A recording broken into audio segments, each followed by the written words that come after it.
ಉತ್ತರ ಕರ್ನಾಟಕದ ಹೆಮ್ಮೆಯ ರೈತ ಧ್ವನಿ ಟಿವಿ ಚಾನೆಲ್, ಬೆವರಿಗೊಂದು ಭರವಸೆ.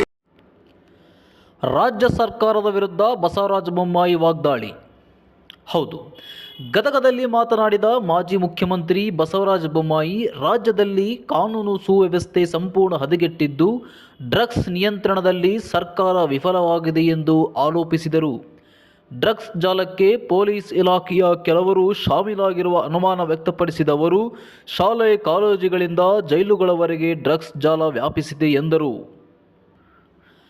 ರಾಜ್ಯದಲ್ಲಿ ಕೊಲೆ, ಅತ್ಯಾಚಾರ ಹಾಗೂ ಗ್ಯಾಂಗ್ ರೇಪ್ ಪ್ರಕರಣಗಳು ಹೆಚ್ಚಾಗುತ್ತಿದ್ದು ಅಪರಾಧಿಗಳಿಗೆ ಪೊಲೀಸರ ಭಯವೇ ಇಲ್ಲದಂತಾಗಿದೆ. ಮುಖ್ಯಮಂತ್ರಿ ಡಿಕೆ ಶಿವಕುಮಾರ್ ಕಾನೂನು ಸುವ್ಯವಸ್ಥೆ ಮತ್ತು ಬರ ನಿರ್ವಹಣೆಗೆ ಆದ್ಯತೆ ನೀಡಬೇಕು ಎಂದು ಆಗ್ರಹಿಸಿದರು. ಶಾಲಾ ಕಾಲೇಜಿಂದ ಹಿಡಿದು ಜೈಲುವರೆಗೂ ಡ್ರಗ್ಸ್ ಮಾರಾಟ ಜಾಲ ಇದೆ. ಮಹಾರಾಷ್ಟ್ರದಿಂದ ಬೇರೆ ಬೇರೆ ರಾಜ್ಯಗಳಿಂದ ಪೊಲೀಸರು ಬಂದು ಇಲ್ಲಿ ಡ್ರಗ್ಸು ಮಾರಾಟ ಮಾಡೋ ಜಾಲವನ್ನು ಪರೀಕ್ಷಿಸ್ತಾರೆ. ಸ್ಥಳೀಯ ಪೊಲೀಸರು ಸಾಧ್ಯ ಆಗಿದೆ. ಮೊನ್ನೆ ಮಹಾರಾಷ್ಟ್ರದ ಮುಖ್ಯಮಂತ್ರಿಗಳು ಕರ್ನಾಟಕದಲ್ಲಿ ಡ್ರಗ್ಸ್ ಮ್ಯಾನುಫ್ಯಾಕ್ಚರಿಂಗ್ ಸೆಂಟರ್ ಆಗಿದ್ದಾವೆ, ಮ್ಯಾನುಫ್ಯಾಕ್ಚರ್ ಮಾಡಿ ನಮ್ಮಲ್ಲಿ ಮಾರಾಟ ಮಾಡ್ತಾ ಇದ್ದಾರೆ ಅನ್ನೋ ಒಂದು ರಾಜ್ಯದ ಮುಖ್ಯಮಂತ್ರಿ ಅದನ್ನು ಮಾತಾಡುವಷ್ಟು ದೊಡ್ಡ ಪ್ರಮಾಣದಲ್ಲಿ ಇಲ್ಲಿ ಡ್ರಗ್ ಆಗಿದೆ ಅಂತಂದರೆ ಈ ಸರ್ಕಾರ ಡ್ರಗ್ ನಿಯಂತ್ರಣ ಮಾಡಲು ಸಾಧ್ಯ ಆಗಿಲ್ಲ. ಮತ್ತು ಕೆಳಮಟ್ಟದಲ್ಲಿ ಪೊಲೀಸ್ ಇಲಾಖೆ ಒಂದು ರೀತಿಯಲ್ಲಿ ಡ್ರಗ್ ಪೆಡ್ಲರ್ಸು, ಡ್ರಗ್ ಸಪ್ಲೈಯರ್ಸು ಎಲ್ಲ ಗೊತ್ತಿದ್ರು ಸುಮ್ಮನೆ ಕುಂತಿರೋದು ನೋಡಿದ್ರೆ ಅವರು ಕೂಡ ಶಾಮೀಲಾಗಿದ್ದಾರೆ ಅನ್ನುವಂಥ ಭಾಳ ಸ್ಪಷ್ಟವಾದಂಥ ನಿದರ್ಶನಗಳಿದ್ದಾವೆ. ಇವತ್ತು ಬೆಂಗಳೂರಿನಲ್ಲಿ ಒಂದು ಓಪನ್ ಆಗಿ ಮರ್ಡರ್ ಆಗಿತ್ತು, ಒಂದು ಹೆಣ್ಮಗಳು ಮರ್ಡರ್ ಆಗಿತ್ತು. ಈ ಥರ ನಿರಂತರವಾಗಿ ನಡೀತಾ ಇದ್ದಾವೆ. ಒಟ್ಟು ಕಾನೂನಿನ ಭಯ ಇಲ್ಲ, ಪೊಲೀಸರ ಭಯ ಇಲ್ಲದೆ ಮರ್ಡರ್ಗಳು, ರೇಪ್ಗಳು, ಗ್ಯಾಂಗ್ ರೇಪ್ಗಳು, ಡ್ರಗ್ಗು ವಿಪರೀತ ಆಗಿದ್ದಾರೆ.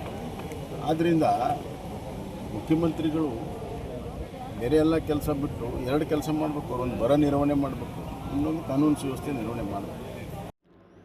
ಜೈಲಿನಿಂದ ಖೈದಿಗಳು ಪರಾರಿಯಾದ ಪ್ರಕರಣದ ಕುರಿತು ಸೂಕ್ತ ತನಿಖೆ ನಡೆಸಿ ಸತ್ಯಾಸತ್ಯತೆ ಬಹಿರಂಗಪಡಿಸಬೇಕು ಎಂದು ಒತ್ತಾಯಿಸಿದ ಬೊಮ್ಮಾಯಿ, ಬಿಡದಿ ರೈತರ ಹೋರಾಟಕ್ಕೆ ತಮ್ಮ ಬೆಂಬಲವಿದೆ ಎಂದರು.